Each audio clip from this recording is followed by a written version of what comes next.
It's the 26th of March 2017. Welcome to episode 30 of RapBabble, the weekly hip-hop podcast. I'm here with Hussein this week. How's it going? Yeah, it's going well. How are you?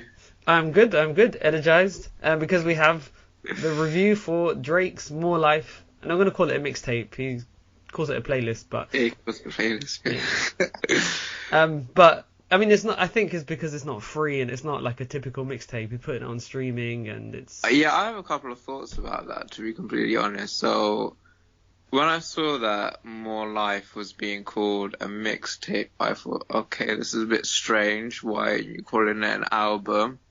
But then I listened to it, and my overall thoughts are the reason why he called it a mixtape is because these are all the offcuts from Views. Yeah. And I think the label and himself we're going to have to market this in a different way. We can't call this an album.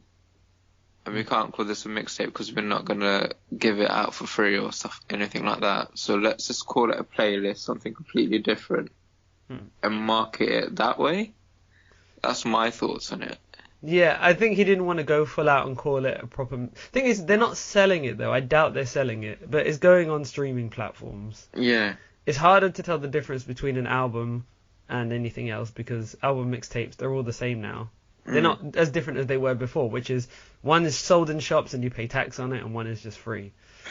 So that... And I think he wanted to make the distinction between album and non-album because like they're much more professional when it comes to albums. And yeah, you're right, they are going to sell it. So he didn't want to call it an album. But as for calling it a mixtape, because you're getting on streaming platforms now, it's not really what it was. Essentially, it kind of is a playlist. Like, I think he's thinking of streaming platforms. And on streaming platforms, they have playlists. They don't do mixtapes. So I think now the industry is led by, or at least mixtapes are led by streaming services. Because now they get paid for them.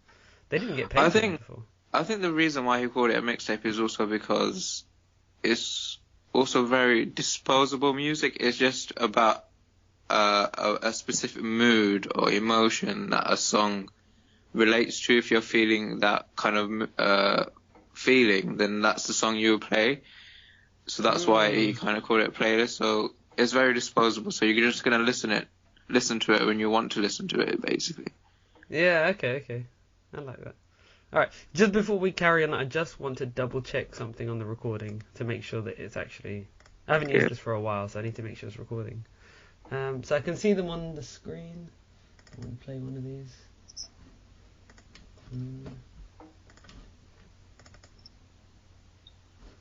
We're going to have those problems again. There we go. Icon. Alright, sounds good. Okay, cool. So let's get in. So, did I want to say anything else on it? Oh yeah, so just as like a brief introduction, he put out Views April last year. It sold so well.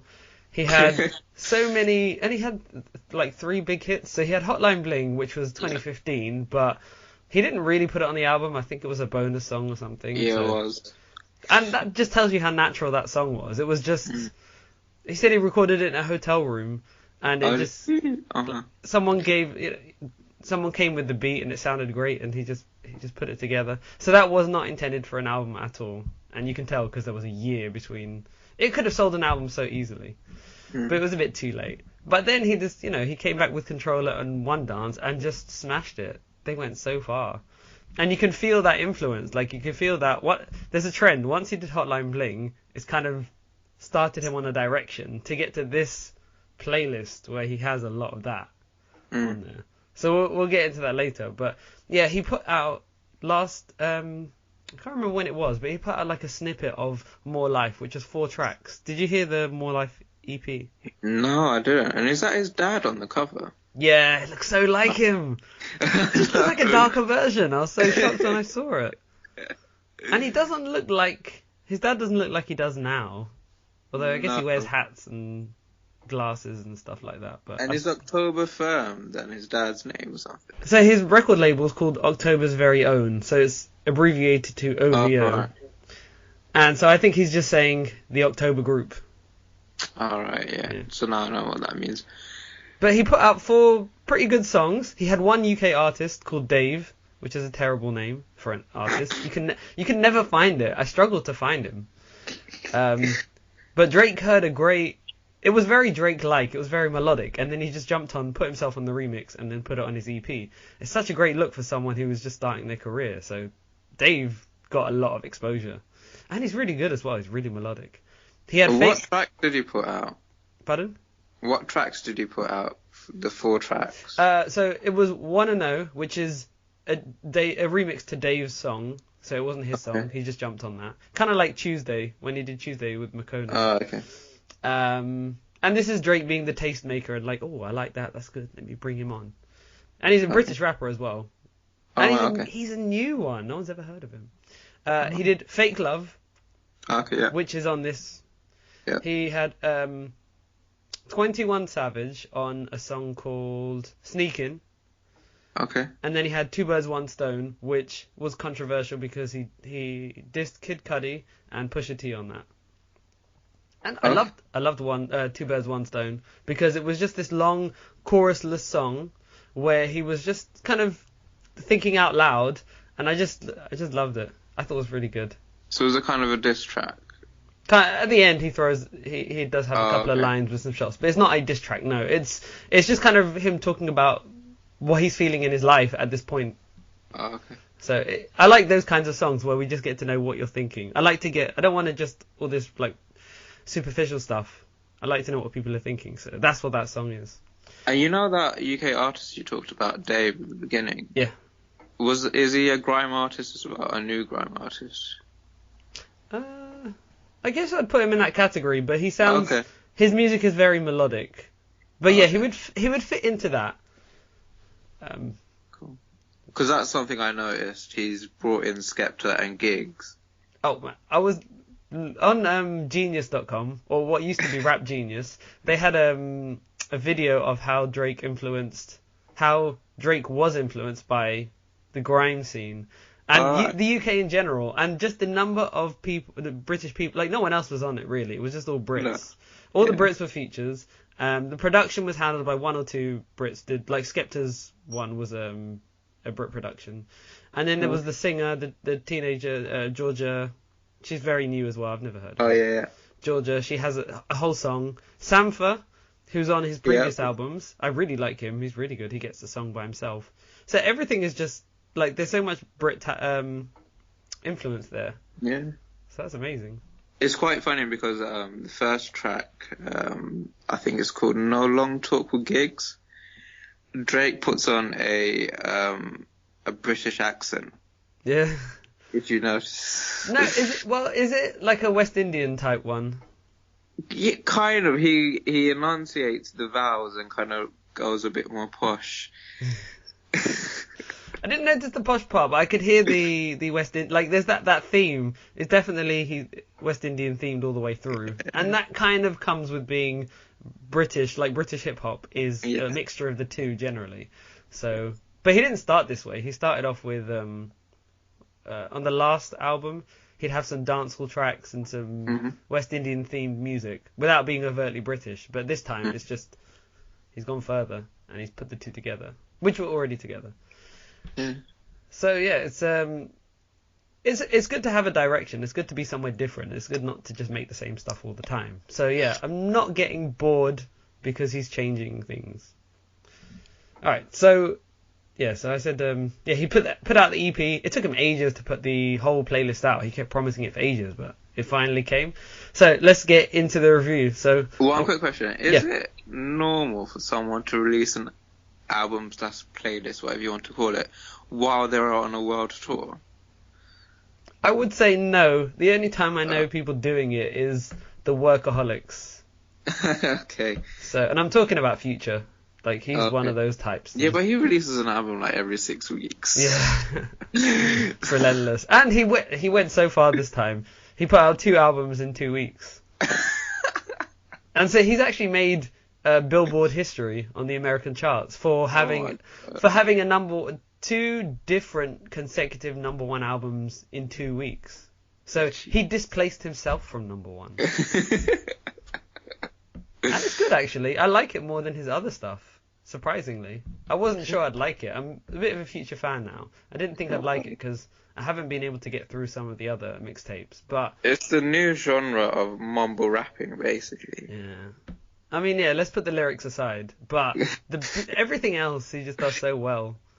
And, you know, when you have 2 albums and, like, almost 40 songs, it's easy to love it because you just get rid of half of them. You know, I just chopped half of them. I did that with this album as well. This Drake mixtape, I had to just cut half of them out straight away. Alright, so let's get into the first song. For me, it started powerfully with Free Smoke. I loved Free Smoke. And it's my favourite song on the whole mixtape completely because I played it non-stop. It makes a great intro. It's a fast song with no breaks in the lyrics. So he'll do the verse, he'll go straight into the chorus, and he'll just straight. Like, there are no empty spaces, and it feels like he's almost in a race when it comes to rapping. So, and I love that. I love that it's just lyrics, lyrics, lyrics. That's all you hear all the way through. So I thought this song was great. Go on. Free Smoke is an interesting one for me because when I listened to it, I thought I really hated it because the beat was really generic, and I hated the way he kept repeating Free Smoke, Free Smoke. It sounded really immature.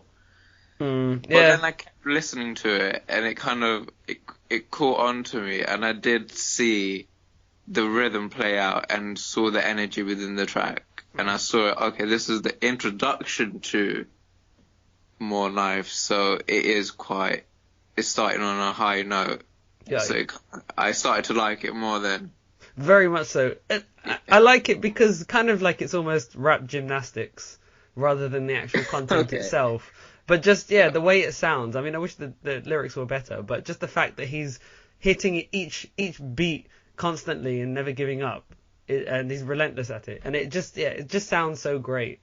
So I was playing this non-stop. And it's a very confident song, and it's very hard hitting. Like, it's kind of gym music almost. If I was running, I could listen to this. So for me, Free Smoke. Sometimes I didn't even get much further. I would just play that again. Like the first 3 tracks, I was happy to just play those. It took a bit of work for me to get further. All right. What's your first one? My first one is Ice featuring Young Thug, which I think is quite an interesting feature for someone like Drake. And also Young Thug is trying out a different voice type in this as well, and a different beat. It's quite a dancehall-y Jamaican beat. But what I will say, the things I don't like about Ice is that I think the production and the mixing wasn't that good. The beat still feels quite quiet, and their vocals just overwash over the beat. But I still like the beat, and it's quite rhythmical, if that's a word. But yeah. Rhythmic, I think. Yeah. I don't even know if that's a word, actually, but you know what? We're coining it. That's how words are made. Okay. Yeah. I'm just going to give it I don't even remember half of these songs. I'm going to give it a quick listen. But yeah, Young Thug, I don't think I've heard him with Drake, so that's an interesting combination. Yeah. And they come back later as well. Oh, they come back earlier, sorry. So okay. This isn't in order, is it? No. Okay. Ice is like the penultimate track. Yeah, I did. I did keep this song. I did like it. The beat it's not very Young Thug generally. It's very different for both of them, and it was lively. It was very lively. The problem with this and the problem with Drake in general is because I didn't listen to the lyrics because there's not a lot to focus on.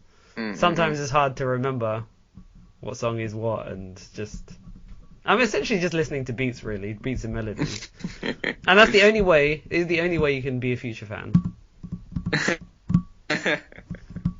Okay, so my next one was Passion Fruit.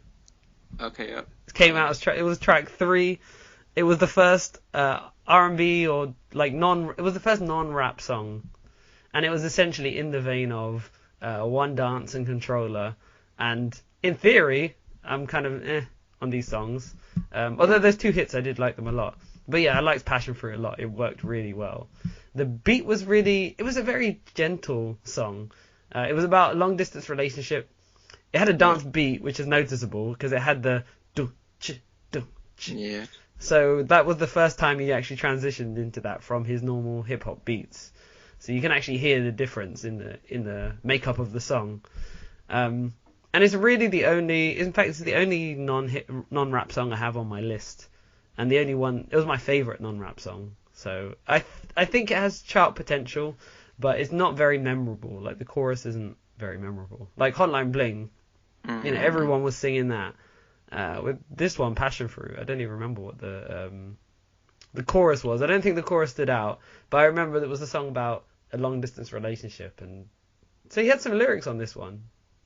He has some actual meaningful lyrics, yes, you did, and I like the story behind Passion Fruit. As you say, it's about a long distance relationship, and I think Drake is very good at showing his heart and his feelings and what's going on in his head.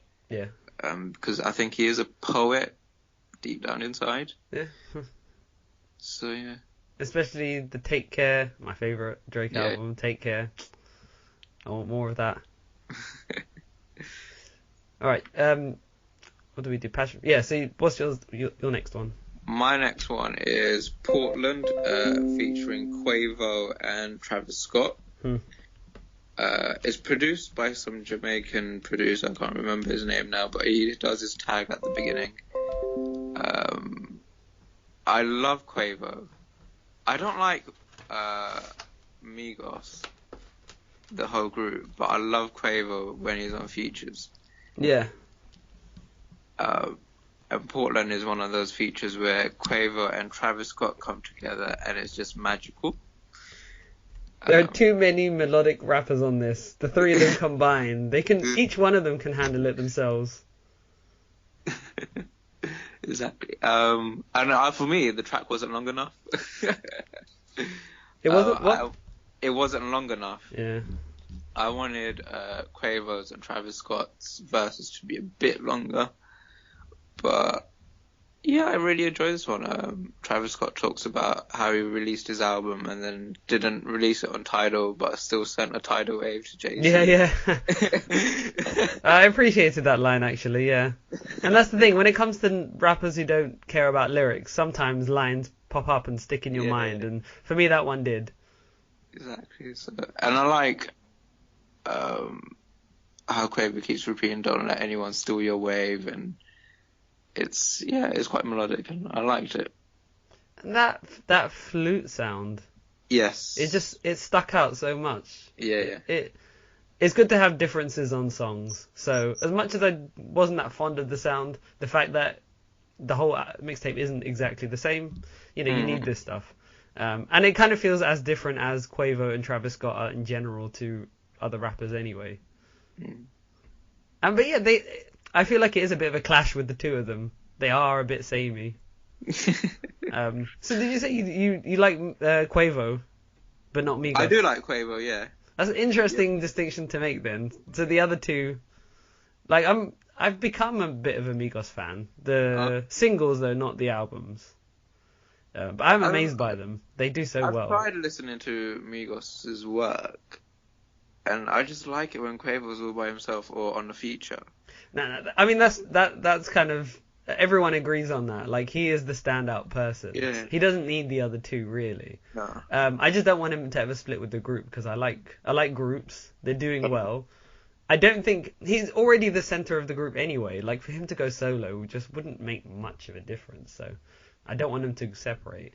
But yeah, Quavo just sounds great. Like he in this age of melody, he is another Future. He's on that. Isn't Travis Scott? I'm not so fond of, but Quavo is definitely much higher. And at least I can understand what Quavo is saying, so that's always a plus for me.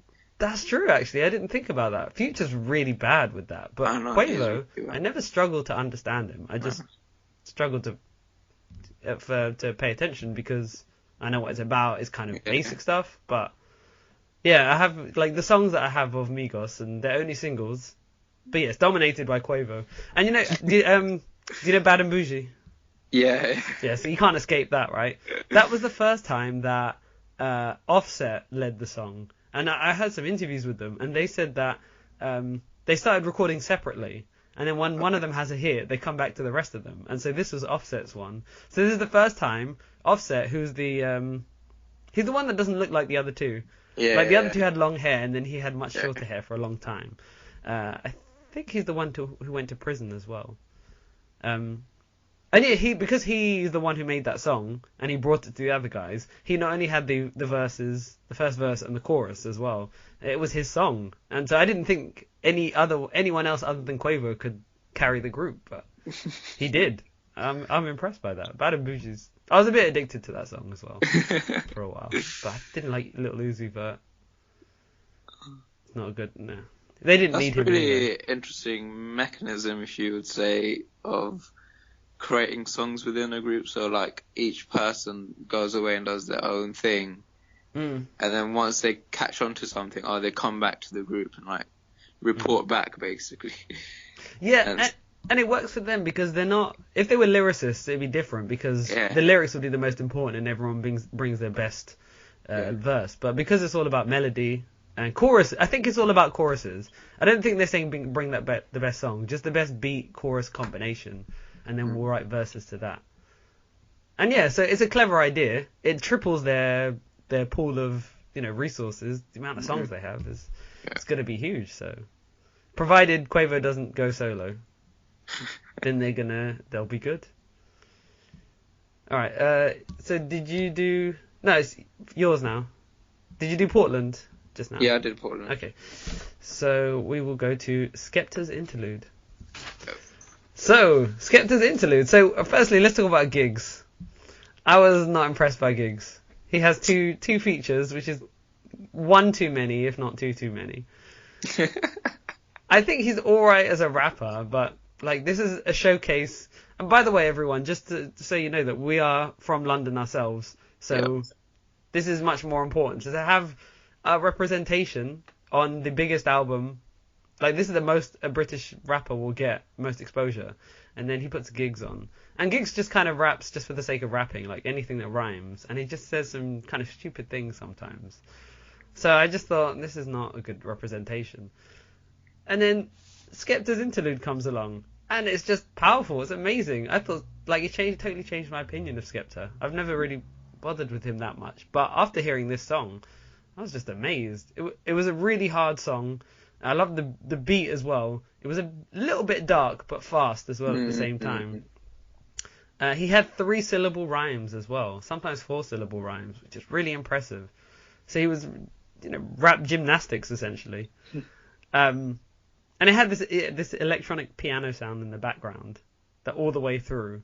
And yeah, it was a very, very hard beat, and they were very like confident, raw, rough lyrics. And it was fast, and it just worked. It was such a great showcase. So I was really impressed, and I thought this is a good representation. Do you like the fact that Drake just gave him an interlude all to himself? Yes and no. I like it, yeah, because he sounds great and it was worth it. But I don't like the idea of just giving up an entire song. This is your mixtape. Don't do that. He did that with Sampha as well. He did that with Party Next Door on the last album. I hated it. And the one when you did Party Next Door last time, it was totally out of place. It didn't even sound like the album. At least this sounds like it. Yeah. But if he was going to give anyone an interlude, it actually worked out well. And Skepta won a Mercury Music Prize award, did you not? Yeah, maybe. Yeah. I know he was on the... No, I'm thinking of Stormzy, aren't I?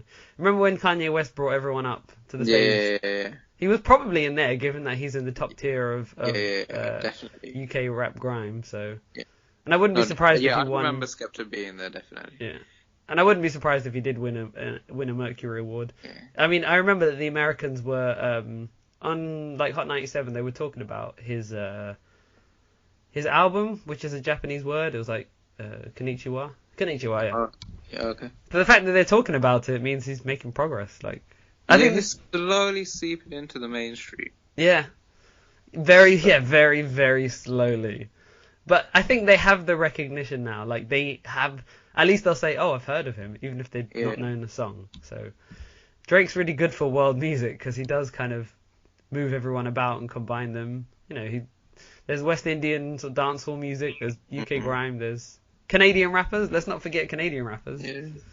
So he's really, do you think the fact that he included a UK grime artist is going to appeal to the majority of American listeners who do listen to Drake? No, because I've heard them comment on. Oh, I've heard right, okay. reviews of some of these features, and they just said we don't understand the slang, we just don't relate to it. So I'm not even expecting that. I would just like it if there was like a small. They became underground artists there. That'd be good. Okay. All right, what's your next one? My next one is. Oh, this is strange. It's KMT Kiss My Teeth featuring Gigs. Oh, is that what it means? Okay. I did like that line. He had that line, didn't he? Yeah, about something Kiss My Teeth. Yeah, he said I listened to your new music and then kissed my teeth, and it's just so rude to say that. I thought it was brilliant. So to be completely honest, in KMT, I don't listen to Drake's verse. I only listen to Giggs'. Yeah, okay. And I feel kind of bad now that I know that you don't like Giggs on this album. I wouldn't say I don't like him, but just I'm not I can't say, oh, this is British rap, I'm proud of this. Comes out with lines about Christmas turkey and. Oh, yes, this is the one. Yeah. Oh, God. But I just like his deep voice, and I thought the deep voice that he has matched KMT very well. Yeah. The voice is it's very unique. It does sound really good. He does sound like. And it feels a proper Londoner, like South London, grime. Yeah. There was no compromising or no. I think one of the other tracks I heard a bit of changing. I think maybe Skepta used a couple of words, which I'm not British words, but yeah, Giggs just sounded like Giggs. Yeah. And I like that he stayed true to who he is and where he's from and what he's representing. So. Yeah. And there was some sort of lyrical gymnastics with the rhymes, so I did appreciate that. I just wish he had some more quality control. That was the only problem. And he has another two lines that stand out. He said, "Black man, government earner," which I think is a social political statement, and then he follows that up with "Batman, da-na-na-na-na." I found it funny, but it just kind of it didn't work, but it was funny. I loved it and hated it at the same time. That line. Okay. So I liked the beat was again it was like a gothic sort of haunting beat the whole way through, and it had some footsteps on it as well, like an army marching. I didn't notice that. Okay. Yeah, there's a part at the beginning I think where you can just hear these footsteps. I think if you take away the lyrics, the song works really well. The melodies, these guys are kings of melodies. I mean, I think people just follow Drake's lead when it comes to melodies, but Giggs fit in exactly. He got the melodies just right. He sounded so good. And he wasn't bad. He's a decent rapper. I just wish he had a bit more quality control. Yeah. But I did like KMT. It was on my list of songs that I liked. It was great to listen to. It's really entertaining to listen to. I love listening to it. Okay, let me go to my next one, which is Sacrifices. This is a total detour. This is something. The piano at the beginning is really what throws me off. So he's talking about sacrifices and sacrifices to make music. He doesn't really stick to the topic all the time. But yeah, the general idea is I put a lot of work and I made sacrifices. But the piano at the beginning is just so gentle. And it's the chorus. It's not in the song. It's not just at the beginning. Every time he does the chorus, it's the piano. And that piano really sounds like reminiscence. You know, like when you have a TV show and they're trying to remember the old times and you can picture yourself, you know, you're now 60 years old, but you remember, when I was 15 and da-da-da-da-da, and look at me playing and all the good times I had. And that's what that piano sounds like. It's so gentle. So I feel like the beat, at least that part, matches the rest of the song.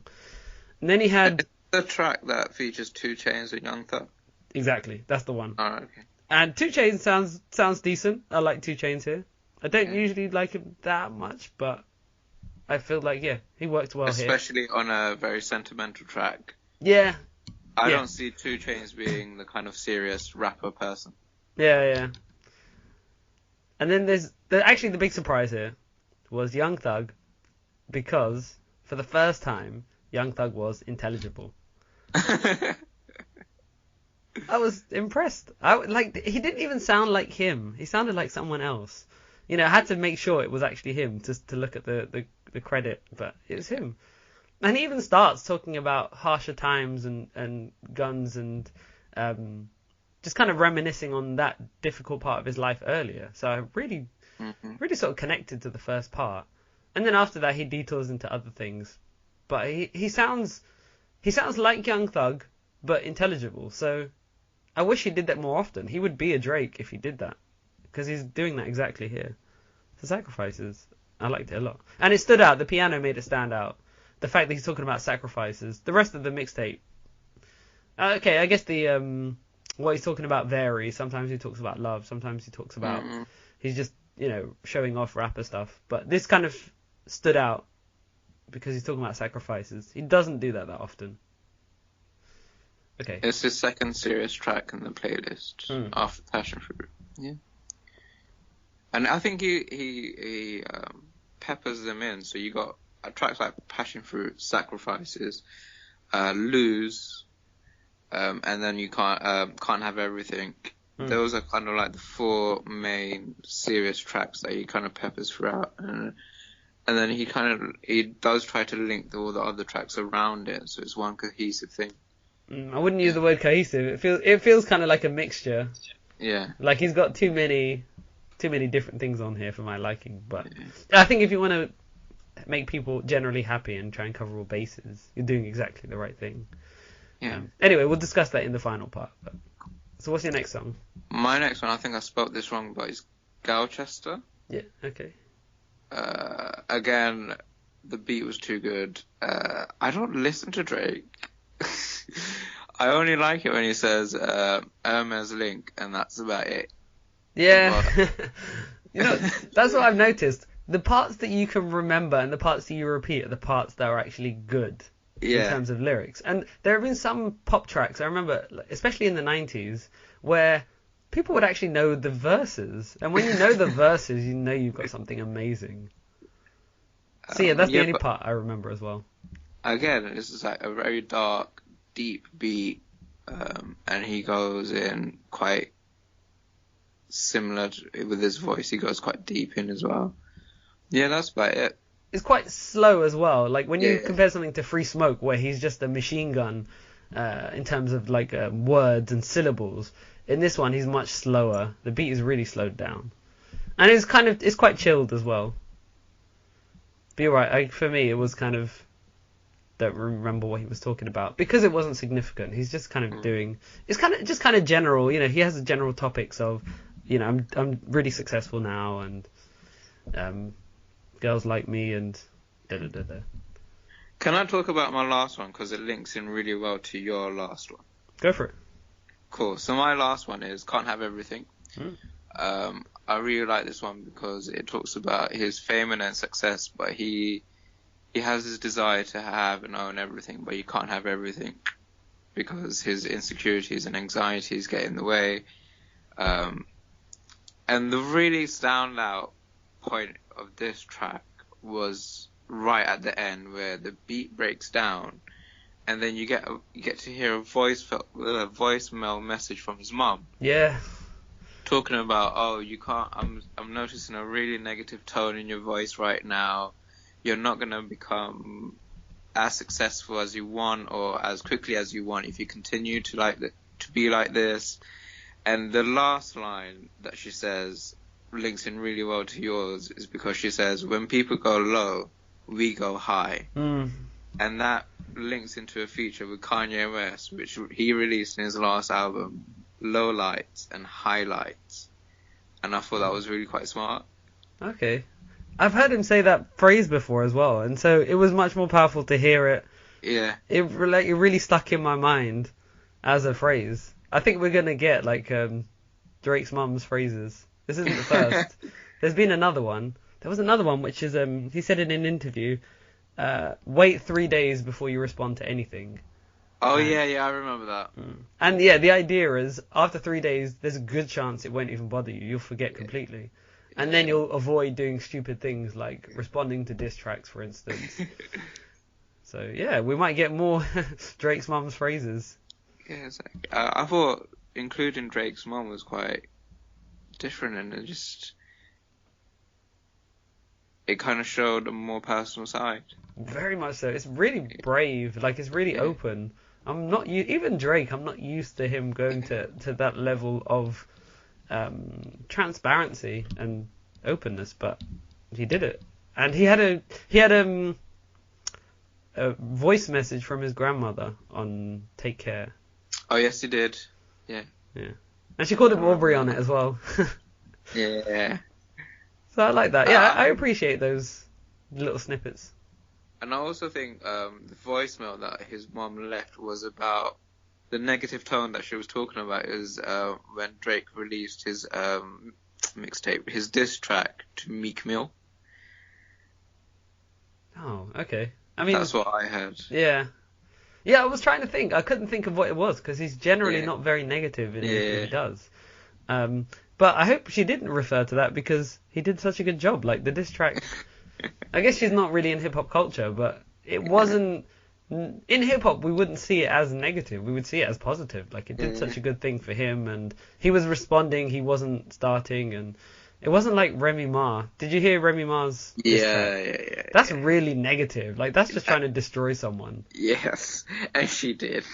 Yes. You know what? If Nicki didn't put anything out again, she would have lost a lot of points. I would have taken away her rap card. She wouldn't be a rapper anymore. But she did put something out.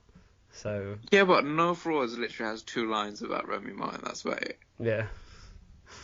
I just needed her for her to be a rapper. She needed to at least put something out and acknowledge it, and kind of join the battle, and not just run away from it. But yeah, she didn't go in at all. She had 2 features on it. It was a dance track. She wasn't trying to fight. So yeah. No, did you hear what she said? She said because she signed to Young Money, when people make diss tracks, we make actual hit makers. Yeah. Or something like that. So I was like, okay. And I respect that now, because if that's what you do, it's like, for example, if you have a boxer and he's in a straight fight and he wants to fight someone, if the other person is more of a thinker, they're not going to say, yes, I'm going to challenge you to a fight. You do what you do best, I'll do what I do best. So if that person's a lawyer, for instance, then they would try and sue the boxer if the person tried to attack them. And you kind of stick to your category. Although Nicki Minaj could have done it. It's not that far away. She easily could have done it. Yeah. But I don't think she wanted to go down to Remy Ma's level because she's got too much pride. I don't know. Yeah, I mean, she's got pop fans. Really, she's dominated by her pop fans. She's not hip-hop first. So she doesn't want to go to that level. And like Remy Ma, if she got into that kind of slanging match, then she would have to say really bad things. Remy Ma would say bad things back. Like, she has a lot to lose from her. You know, all the 10-year-old girls who love Nicki Minaj. That's what it's all about. That's where her money comes from. She's not making money from rap anymore. Yeah, you're right though. She should have. I did want. I would have been much happier with something a bit harder, and something more dedicated. At least with Drake, the song was kind of about that one thing, even though half of it wasn't lyrically. At least it wasn't as mixed as this one, which has Lil Wayne for the first time in a long time. Yeah. You're really diluting your track if you're putting those 2 on. I did like the show of solidarity though. They're all together on the same track, and it is a diss track, and they're back together. I liked that. But you're right though, Remy's was better. The second one, I don't even remember it. I think no. The second one I don't remember either. I think it was called Another One. Yeah, and it kind of it didn't have any impact because she just put one out already. She's not Future, who can put out 2 albums and still do really well.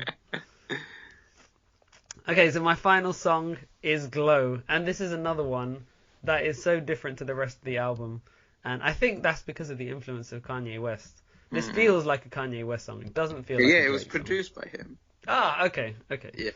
And it could have been it'd be more suited to the life of Pablo, so from what you were saying, it could have been just a leftover. Yeah. Yeah. And it didn't have a proper drum beat. It wasn't like the snare and the kick, the normal stuff. It was something else. It was much slower. It had singing in it. And Kanye West sounded really good. I was really impressed. Actually, yeah.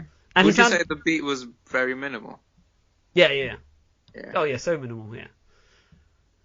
And that's good because when you have a minimal beat, you can actually hear the lyrics much clearer, and so you actually focus on it. And so I liked hearing the first part of what Kanye was saying about how he mentioned pouring his heart out and nobody. Yeah, nobody coming to see his shows. Yeah. Yeah. So I did like connect with the first verse, but then afterwards they go back and forth a bit, which didn't work. Yeah, I found that really messy. Yeah. It's not like I've heard classic rap songs where they go back and forth, line after line, or two lines. This wasn't it. And I have a bit of an issue with Drake's. I didn't like Drake's part. I would have taken him off the song. I would have just made this a Kanye interlude, really. And this that's what I was about to say. Kanye outshined Drake. Yeah, hugely. He out-rapped him. I mean, Drake was trying to sing in the whole song, so it was essentially an R&B song for him. But he tends to go, in R&B songs where they at like the climax of the song, the singer is really singing their heart out, and they've hit the high part, and they're really going for it. Drake kind of starts with that. He's always at that level. He doesn't slowly rise up, so it never sounds good. He needs to bring it down and stop trying hard to be an R&B singer at the climax of the song and just sing lightly. So I've liked some of his others, like Hold On We're Going Home, stuff like that, but I didn't like his. And that goes for the rest of this album. When he does all the singing stuff, he doesn't do it good. He's a good rapper, but as a singer, his voice is okay, but the way he sings is not great. Mm-hmm. But just the track standed out. And it's good that they were mixing things up, even though it didn't sound great. It's good that they were doing something different. And it sounded good. So many things about the song I loved. And Did you like the Earth, Wind and Fire sample at the end? Yeah. Alright, cool. Yeah. That works well. Like Future had one of those as well. He had a soul sample right at the end of the song, and it just sounds great when I hear it. Yeah.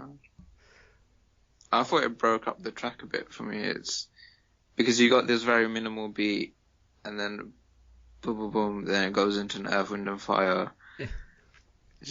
It reminds me of Bound 2. Oh, okay, yeah. Yeah. It works. It works well there. I think in Bound 2. In fact, it works so well that they just made it a song itself.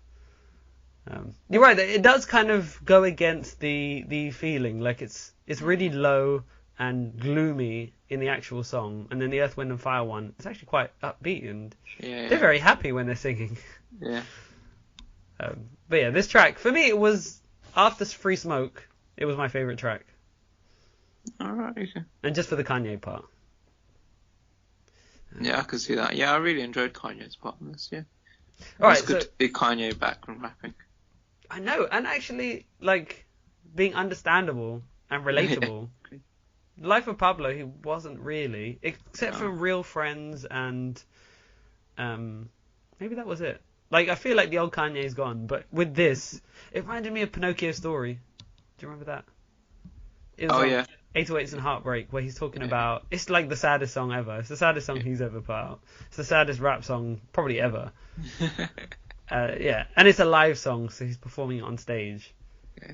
And it reminds me of that. Anyway, let's go for overall thoughts. So what did you think overall of this mixtape? So overall, if I'm going to compare it to Views, I thought it was much better because it was more quality controlled, because you don't, in Views, you will listen to, if you were listening to it from start to finish, you would just get random beats, like in the middle of the album, and then it will switch up on the next track, and then it switch up again on the next track, and it wasn't a really put together album. But on More Life, you're seeing a more quality controlled list of tracks. More cohesive. Yeah, more cohesive. That's exactly what I was saying. And in the whole body of work is taking me back to Drake at Take Care and Thank Me Later. I didn't like Views that much. I did struggle to get through it. And yeah, with this one, it wasn't so hard. It follows the same formula, as in half of them are rap songs and half of them are R&B / dance / dancehall songs. Mm-hmm. But I did managed to get through it. Like I was happy to listen to this. It was a clear line between the two though, of rap songs and non-rap songs, and it was kind of a mixture of the two. Like I kind of wish I like pure albums. I like it just to be one thing. But he's trying to cover all bases and make everyone happy, and he did a decent job. Like nothing sounds too out of place. So did you like his last track, Do Not Disturb? Well, literally at the last lyric he said, "Oh, I'm going to come back at 2018 and I'm going to give you a summary." So that's literally him saying, "Oh, I'm going to go on a break for about 2 years now." Ah, okay. Well, that's strange because he actually mentions on the mixtape itself. He says people tell me to go on a break, and I say I don't need a break. I think he says it more than once as well, and I've wondered that. Like he puts out so much music, but it's only a year away. Like he could do it in the middle of the year, and it'll only be 1 year. That'd be pretty normal. But yeah, he's been like hustling, like just putting out records since 2010. Yeah. So yeah, I think he does kind of deserve a break because he's been like doing 4 studio albums, world tours, and like features on like Rihanna, Nicki Minaj's stuff and all that. So yeah. Well, if we count everything in total, he's up to 10 now. Mixtapes included. Right, What a Time to Be Alive is put in there as well. I totally forgot about that stuff. And the ones with all the diamonds on the front. Yeah, I loved that. Although, in his defense, actually, they did that in 6 days. So that didn't take any work at all. And that was a mixtape they didn't promote. And they didn't put much effort into it. Like, it was very natural, so they didn't have to promote it hard. So there were no videos for it, or there was no promotion, but it was just kind of like a bonus, like, let's do this and see what happens. And it just was a monster. It's one of my preferred Drake albums, actually, over some of the other ones. I just played it non-stop. But it was a feature album, it wasn't a Drake album. It was a feature album featuring Drake in its composition. In reality, it was joint between the two of them, but you could tell, like, the production was all... It would have been a future mixtape without Drake, easily, and then he just... It was very future dictated, yeah. Come along, yeah, totally. Yeah, so I did like this album, and yeah, I did split into songs that I did like and didn't like, so there was kind of a 50-50 split, actually, in terms of what I didn't want to hear, because some of the singing was just annoying, and... Like, some of the R&B songs, I like R&B songs, but I just don't think Drake can do them well. So I stuck to the rap, except for Passion Fruit. And for the rap side, I loved it. And so when I cut this album down into half, I'm a big fan of it. I can hear, he's intelligible. He's confident. He does, even though he's not always rapping about something, it's kind of half substance. He's not like some of the others where there's none at all. He's got some. And I think the experiments he's taking with some of this other type music is actually paying off. I'm impressed by it, so yeah.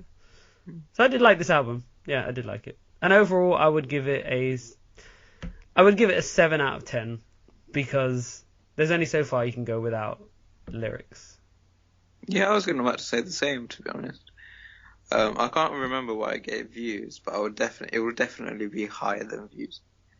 I think for me, I probably put views at the same level, but if I was to break it down like decimal points, then yeah, it would definitely be above. Because even though it's not like a conscious thing, I just remember not being able to play views. And actually, that's when I started to play, I got What a Time to Be Alive at the same time, and I just played that instead. I found it so hard to play views, I really didn't like views. And I can't believe that I hate the fact that it's his biggest selling album. Jesus. Yeah. That must be because of streaming. It's down to the fact that he had 3 huge singles. Like, having one single is kind of like hitting the lottery. Having 2 singles is doing it twice. And he had 3 massive songs. So, yeah, the album was going to sell regardless. But I don't think it would have sold on the strength of the songs itself. No. And in fact, I'm liking Drake albums less and less. Like, if we're just talking albums, Take Care was the peak. Nothing Was the Same was worse, but still good. Views was worse than Nothing Was the Same. Yeah, so I have high hopes for the future. But he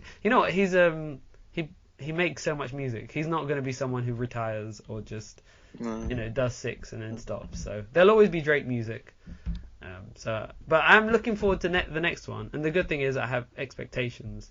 I want him to do well. I want it to sound good. I want to like the next one because he has the potential. So I'm looking forward to when 2018 comes around and he puts out an album.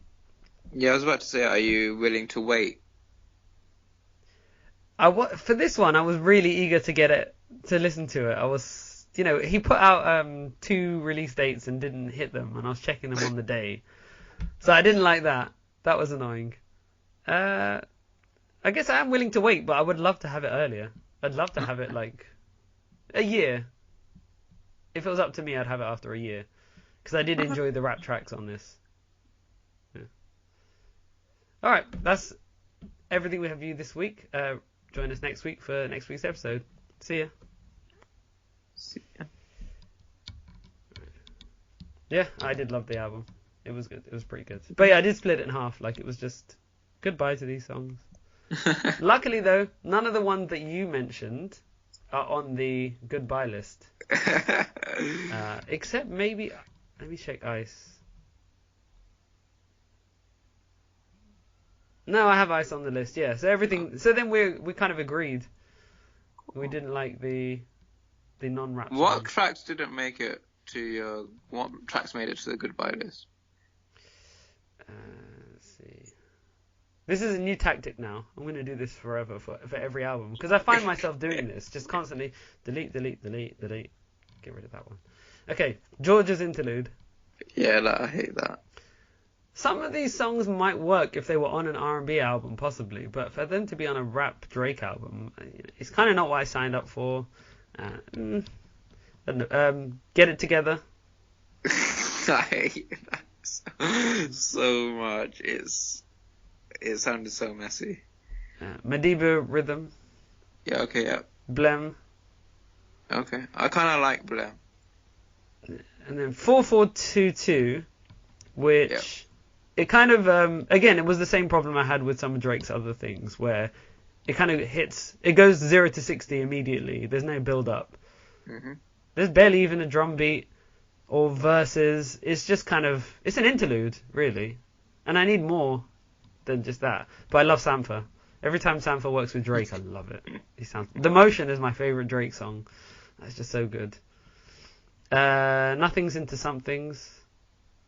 Teenage Fever, Lose You, and then Since Way Back with Party Next Door. Oh, yeah, that track is so long. Why does Drake keep releasing like 22 track albums? It's too much. I think it's a sales tactic. I'm thinking now, put as much on so that you can, like, everyone can take 6 tracks that they like, and then we can sell this thing. So maybe that's it. Or he just, he's not. The thing is, he's not about quality. He's more about quantity.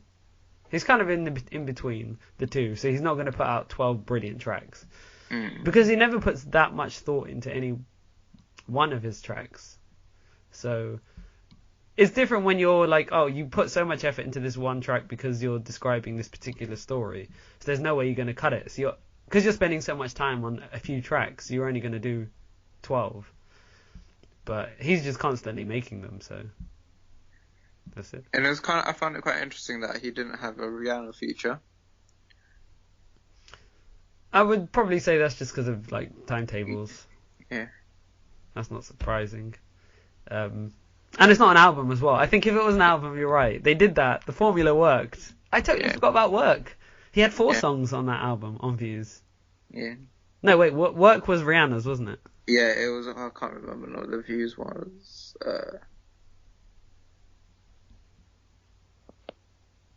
What is the Views version of Work?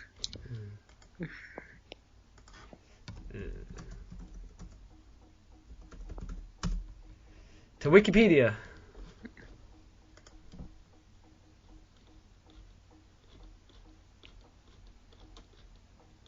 Oh, Too Good. Oh, yeah. I'm too good. I keep saying I'm too good for you, but I'm too good to you, which is a totally different thing. That one wasn't too bad, actually, because he was saying something. He was talking about how he treats the girl. Yeah, she'll be. I mean, she'll be back for the next one when they want to say it. But I'm fascinated by what happens. I'm really interested in the hip hop industry itself, and so the next one might be if it's album 5 and he has a 5-deal album contract. Yeah. That's going to change things, and I'm interested to see what happens with Young Man and Birdman and Lil Wayne and. Well, you know what? He handles his own stuff anyway. I doubt they have any influence on him because, when you're winning so bad, why would you go and interfere? Yeah. So we're not actually going to notice anything different. It's just the technicalities are going to change. It just means he'll get paid more. Yeah. Which it doesn't matter because he probably doesn't get much money from it anyway. But I just hate that. I hate when record labels stifle creativity and stuff like that. I don't like it when they interfere. But because Drake's winning, no one's interfering with him. They probably don't even talk to him. They're just like, you just get on with that. We will leave you alone.